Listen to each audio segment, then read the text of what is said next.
2014 marked the 100th anniversary of the outbreak of World War I. On Christmas Eve 1914, in some places along the front line, British infantry noticed lanterns and small Christmas trees appearing on enemy parapets. The soldiers sang carols and eventually agreed on a temporary truce so that each side could safely collect the bodies from no man's land and bury their dead. As part of the truce, the opposing armies exchanged gifts and food and even played football together. Truce is a contemporary arts project that looks into the past, exploring the extraordinary events of 1914. Truce came from an idea from artist Ian Broadley, who wanted to do a project about the Christmas truces of 1914. It's been a project working in schools and with community groups, with choirs and footballers. Kath at Mid-Pennine Arts was looking for a heritage element to the project. She approached the Heritage Learning team at Lancashire County Council and they said, "We know just the man." I was commissioned to write a performance piece on the Christmas truce. And the idea that provides a platform then to encourage and enthuse people to go off and do other creative projects. Things that we mention in the play are all what the old soldiers of 1914-18 wrote in their journals or wrote in their letters.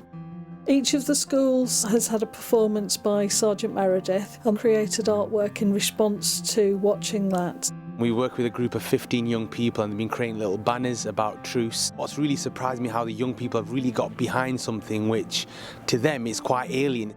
Many of the stories from the front line said that singing had been an important part of the 1914 truces. To commemorate that, choir leader Janet Swan was commissioned to set up the Truce Community Choir. Up to 100 local people met several times over the summer to learn the songs, with the final rehearsal taking place in November. Janet Swan researched the music and came up with a programme for the choir to perform. But as well as that, she was our main link with lots of other choirs around the county.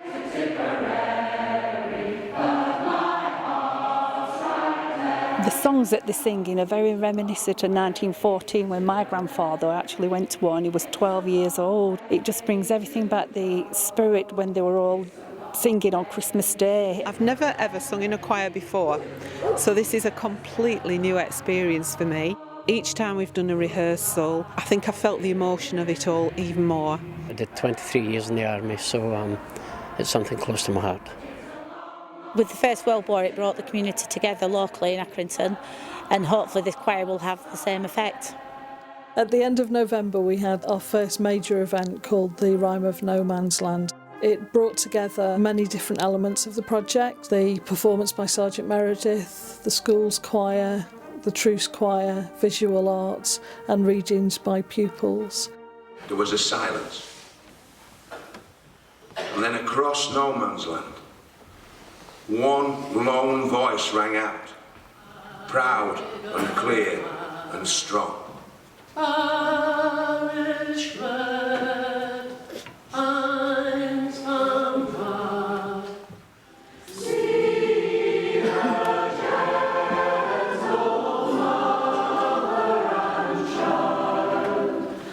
Very moving, quite hard to sing at times, and I think the narrator was absolutely brilliant. I mean, he had me in tears, really. It feels like my contribution, to their memory. We read the Rhyme of No Man's Land. It was a really nice atmosphere, and it was just nice to have everyone together as a unit. Blinking eyes, we saw the icy grey of dawn. The guns had ceased and birdsong heralded the morn. Scribbled pencil pocket notes can't be denied. No faded prints of young men standing side by side. Everyone was united together, and that's what the truce is about. It's about sharing and being together. It was very foggy, so we were able to have a short run on top of the trenches to get us warm. I've been working with students from Spring Hill Primary School. We spent 4 sessions writing the song and then rehearsing it in addition to that. And they've just come up trumps. They've been fantastic. At the interval, everybody was given a food parcel, as though it had come from home, you know, if we were in the trenches. I swapped with someone who really wanted my Tunnocks tea cake, so I got an extra piece of Stalin in return. We were encouraged to do that, and it did happen, actually.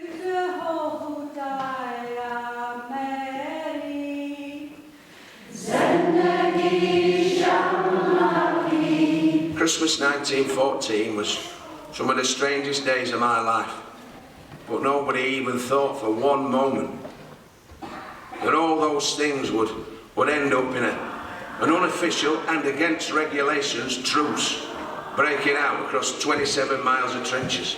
You got a sense you felt like you were there, and the message was so powerful about humanity. It was actually quite moving, and the choir were just fantastic. There's the whole history with the Accrington Pals, and many of the soldiers would have actually been members of this church. The last day I couldn't sing about reconciliation. I was just too choked, because we still need it, don't we? The Germans have offered a temporary truce, he said, so we can bury the dead, and have promised not to fire for the rest of the day.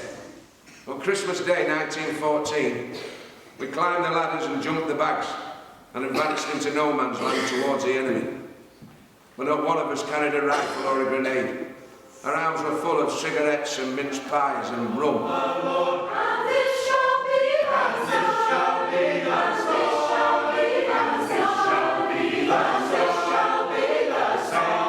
So poignant, and actually a little bit of humanity came through the madness, and it was alive for a day, and then it went. Just amazing. A football match had broke out in no man's land. I mean, I say a football match, they didn't have a ball, they were kicking about a can of bully beef.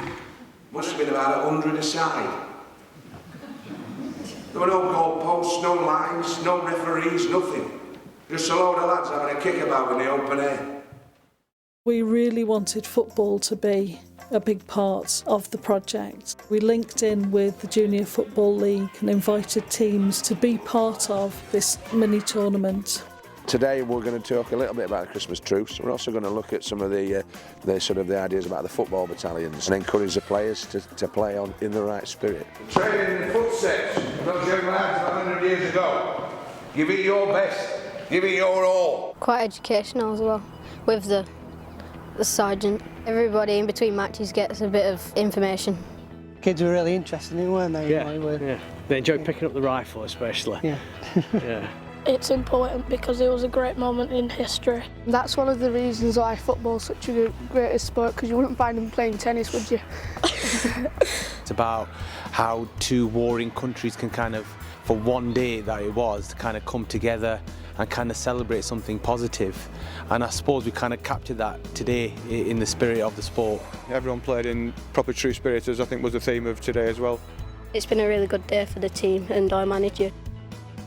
The winners and runners-up were invited to Accrington Stanley the following weekend to take part in the final Truce event of the year at Stanley's last home match before Christmas. A special free souvenir programme was available for fans who enjoyed the Truce Choir and the East Lancashire Concert Band, as well as having the opportunity to see photographs by Cameron Proctor commissioned for the project. I found an archive online of all these Christmas letters that had been written from the trenches. I made modern recreations of those.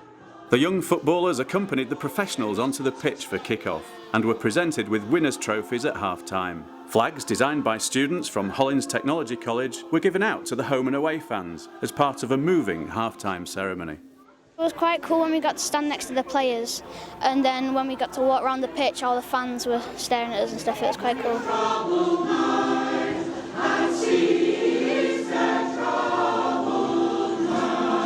I think to bring it into the football stadiums and taking it to the people, I think it's a very, very good idea. Wonderful. I've thoroughly enjoyed every minute of it. It was really something. It's been very sentimental, actually. It's a very emotional thing. I think singing in the church was really amazing, kind of acoustically and the beauty of it. But today, the atmosphere and the fact that they, felt so much part of this, and that, they were cheering on the team as well as marking the truce. It's been good. Truce would not have been possible without the generous support of Heritage Lottery Fund and our other funders. Truce has drawn a lot of its strength from the way our brilliant partners have immersed themselves in it. Lancashire County Council Arts Development Team, BBC Radio Lancashire have been inspired by it, and Accrington Stanley have been really enthusiastic. It's just a new audience, I think, engaging with their local heritage. It's kind of a good news story almost that came out of the conflict that obviously affected so many local people.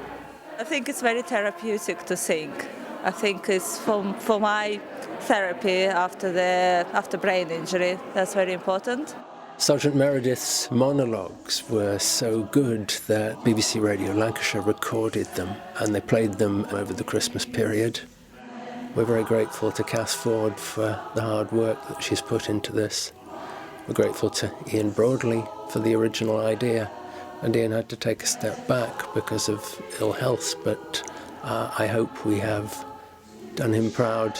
I've never worn a poppy because I've never felt comfortable, because I've never really understood what the men went through. This project has just really brought it home to me, and it's touched me deeply, and I will be wearing a poppy from now on. Might be a white one, but I'll wear one. It's been really interesting about learning all about the World War. It's been really good. It's just a remarkable project, and I just feel very privileged to have been a part of it. I think Truce is important because it feels so very topical. Every day we're assailed by bad news from all corners of the world. In 1914, those young men, in the most awful of circumstances, somehow found a spark of shared humanity across the divide. 100 years later, more than ever, we really need a touch of the spirit of truce.